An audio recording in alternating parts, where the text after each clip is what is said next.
সালামু আলাইকুম। আজ আপনাদের গুগল ক্রোমে দুটি দুর্দান্ত এক্সটেনশনের সাথে পরিচয় করে দিব, যা আপনাদের কাজে লাগবে। গুগল ক্রোমিতে এক্সটেনশন অ্যাড করতে প্রথমে আমরা চলে যাব গুগল ক্রোমিতে, অ্যান্ড গুগল ক্রোমিতে এসে টাইপ কর ক্রোমি ওয়েব স্টোর। ক্রোমি ওয়েব স্টোরে ক্লিক করবো, অ্যান্ড ক্রোমি ওয়েব স্টোরে ক্লিক করার সাথে সাথে আমরা চলে যাব ক্রোমি ওয়েব স্টোর সার্চ বারে। সার্চ বারে আমরা সার্চ করব ফার্স্ট এক্সটেনশনটি হচ্ছে প্রজেক্ট নেপথা।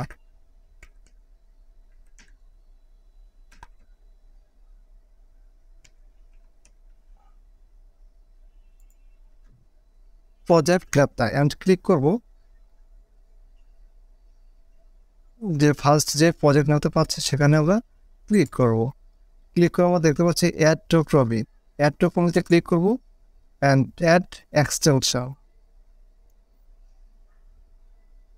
চেকিং।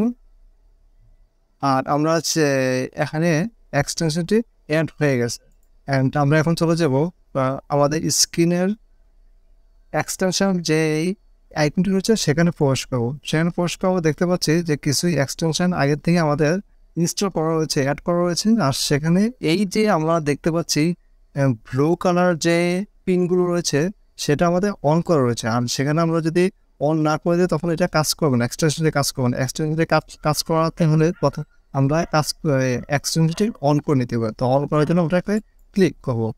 আর ক্লিক করার পর প্রজেক্ট নামটা কী কাজ রয়েছে সেটা আমরা দেখে নেই। টেক্সট ফটোতে চলে যাচ্ছে, আর এখানে যতগুলো টেক্সট ফটো রয়েছে, মানে টেক্সট ফটোর মধ্যে যে টেক্সটগুলো রয়েছে সেই টেক্সটগুলো আমরা কপি করতে পারবো। সো কপি করার জন্য আমরা সেখানে যেমন কার্সারটা রাখার সাথে সাথে আমাদের যে কপি করার যে মানে সিলেক্ট করার জন্য যে লোগো আইকনটি থাকার কথা সেখানে চলে আসছে। তো সেখানে চলে আসার পরে আমরা ড্র্যাগ করে সেটা সিলেক্ট করে নেব। সিলেক্ট করে আমরা কন্ট্রোল সি দিয়ে কপি করলাম। কপি করার যে কোনো একটা ডকুমেন্টে বা যেখানে করি সেখানে আমরা পেস্ট করতে পারবো অনায়াসে। সো আমরা পেস্ট করে নিলাম। Make text stand out from backgrounds. তো ঠিক এভাবে এটা কাজটা হচ্ছে, আমাদের যে কোনো টেক্সট ফটো থেকে আমরা টেক্সটগুলোকে আমরা কপি করতে পারবো, কপি করে কাজে লাগাতে পারবো। আর এখন চলে যাচ্ছে আমরা সেকেন্ড এক্সটেনশনে। আর সেকেন্ড যে এক্সটেনশনটা রয়েছে সেটা খুবই গুরুত্বপূর্ণ। যেমন আমরা সেকেন্ড এক্সটেনশনটা অ্যাড করার জন্য আমরা ঠিক আগের মতোই ক্রোমি ওয়েব স্টোরেতে এক্সটেনশনে চলে যাবো এবং সার্চ বারে লিখবো। সেকেন্ড এক্সটেনশনটা হচ্ছে লাইটশট।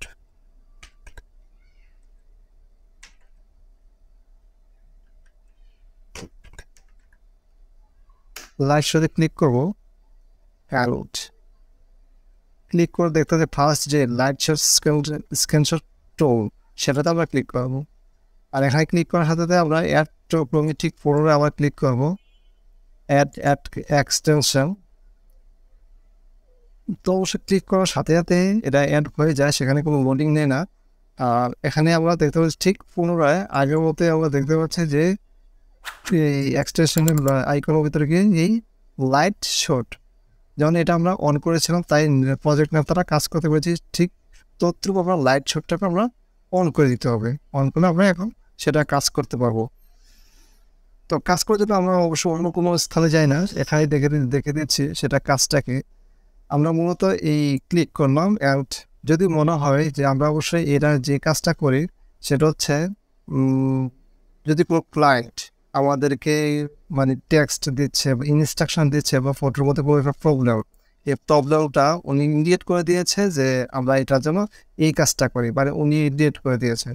অ্যান্ড এই ইন্ডিকেট করার জন্য বা মার্ক করে দেওয়ার জন্য, বা আমরা যদি কোনো একটা প্রবলেম হয় যে ইমেজটা বুঝতে পারছি না বা এটাতে আমরা কিছু ওনাকে বোঝাতে হবে, তো সেই জিনিসটা বোঝানোর জন্য আমরা এর লাইটশটটা ইউজ করে থাকি। সো এটা কাজটা হচ্ছে আমরা যতটুকু প্রবলেম ঠিক অতটুকু আমরা ইন্ডিকেট করে নেব। ফার্স্ট ইন্ডিকেট করার পরে আমরা টুলগুলোর সাথে পরিচিত হয়ে নেই। তো প্রথম হচ্ছে পেন্টল। পেনটা হচ্ছে যখন আমরা এই পেন্টলটা হচ্ছে আমরা যে কোনো একটা মানে নিজে ইচ্ছা মতো আমরা রাউন্ড করে বা যেটা আমাদের প্রবলেম বুঝতে বা যেটা নাকি আমরা বোঝাতে চাচ্ছি সেটা ইন্ডিকেট করার জন্য আমরা রাউন্ড শেপ করতে হবে, যেখানে যেভাবে খুশি সেভাবে রাউন্ড করতে হবে পেন্টল দিয়ে। আর নিচেটা হচ্ছে লাইন টুল। এই লাইনটা হচ্ছে আমরা যে কোনো একটা স্থানকে আমরা সোজা টান দিতে পারবো, মানে সোজা একবারে এটা স্ট্রেট থাকবে, কোনো স্থানে নড়বে না। মানে আমরা যেখানে করি সেখানে সোজা আমরা টান দিয়ে আমরা ইন্ডিকেট করতে পারবো। আর নিচেরটা রয়েছে হচ্ছে অ্যারো বার। অ্যারোটা হচ্ছে যেমন তীর চিহ্ন, যেমন আমরা আমাদের প্রবলেম বোঝাতে হবে, যেমন সোশ্যাল কিংবা লাইট শট বা এই বিষয়টা ভিজুয়ালাইজেশনে বোঝানোর জন্য আমি বুঝিয়ে দিচ্ছি। সেটা হচ্ছে যেমন এই আমরা ওটা তিনকে পরে দেখাতে পারি, মানে সহজভাবে যে আমরা এই জিনিসটাকে বোঝাতে চাচ্ছি।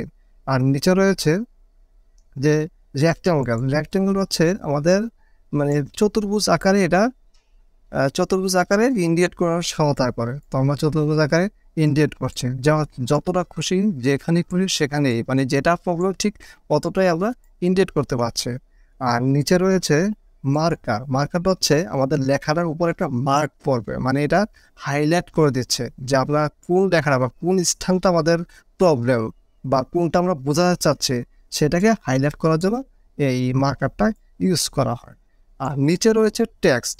এই টেক্সটটা মূলত যে আমরা যে ইন্ডিকেট করার পরে যে এখানে এইটার বিষয়ে কোনো কিছু লেখার জন্য এই টেক্সট বারটা আমাদের কাজ করে। তো আমরা টেক্সট বারটা নিয়ে আমরা যদি এখানে ক্লিক করি যে আমাদের এই ইন্ডিকেটটাই আমাদের কিছু একটা লিখবো, তো এখানে আমরা টেক্সট বারটা ক্লিক করে আমরা এখানে লিখে দিতে পারবো যে এই প্রবলেমটা বা এই জিনিসটা আমরা বোঝাতে চাচ্ছি। আর নিচে রয়েছে হচ্ছে কালার। এই কালারটা আমরা যে এখানে যে ইন্ডিকেট করলাম, এই ইন্ডিকেট করার জন্য যে কালারটা শো হয়েছে সেটা রেড কালার ছিল, তাই রেড হয়েছে। এখানে আমরা ইচ্ছে করলে সবুজ বা বিভিন্ন কালার এখানে সেভ করে দিতে পারি যে এই কালারগুলো এখানে ইন্ডিকেট করবে। আর এখানে হচ্ছে নিচেরটা হচ্ছে আমাদের মানে যতটুকু আমার সামনে গেল, মানে মনে হচ্ছে যে আমার এই লেখাটা এই ইন্ডিকেটটা ঠিক হয়নি, তো আমরা পিছনে যেতে হবে, তখন আমরা এখানে ক্লিক করলে আমরা পিছনে যেতে পারবো। আর এখনগুলো আমাদের কাজ, মানে কি কাজ করতে পারবো বা কীভাবে ইন্ডিকেট করবো সেই জিনিসটা বুঝলাম। এখন হচ্ছে কীভাবে আমরা সেভ করবো অ্যান্ড কীভাবে লিঙ্কটা দেবো বা ফটোটা আমরা সেন্ড করবো সে বিষয়ে আসে। তো সেটা হচ্ছে আমরা প্রথমত সেভ করতে হবে। কন্ট্রোল S ক্লিক করলে শর্টকাটে সেভ হবে। সেভ করার জন্য আমরা কন্ট্রোল S ক্লিক করলাম, বা এখানে যে অপশনটা এখানে শুধু ক্লিক করলে সেভে একটা অপশন চলে আসবে। তো আমরা যেখানে করি সেখানে আমরা সিলেক্ট করে সেভ করতে পারবো। সেভ করার জন্য সেভ হয়ে গেল।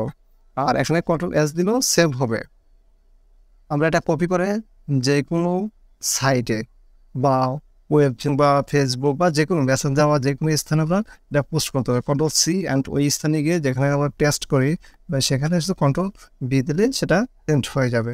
আর এখানে হচ্ছে প্রিন্ট করার জন্য এখানে আমরা ডাইরেক্ট ক্লিক করলে কন্ট্রোল P ক্লিক করলে আমরা প্রিন্টের অপশনটা চলে আসবে। আশা করছি সবাই বুঝতে পেরেছেন। আর যদি বুঝতে কোনো প্রবলেম থেকে অবশ্যই কমেন্ট বক্সে জানাবেন। আর ভিডিওটা ভালো লাগলে অবশ্যই কমেন্ট বক্সে জানাবেন যে আপনাদের কোন এক্সটেনশনটি ভালো লেগেছে। দেখা হবে পরবর্তী ভিডিওতে। সে ভিডিওতে ভালো থাকুন, সুস্থ থাকুন। আল্লাহ হাফেজ।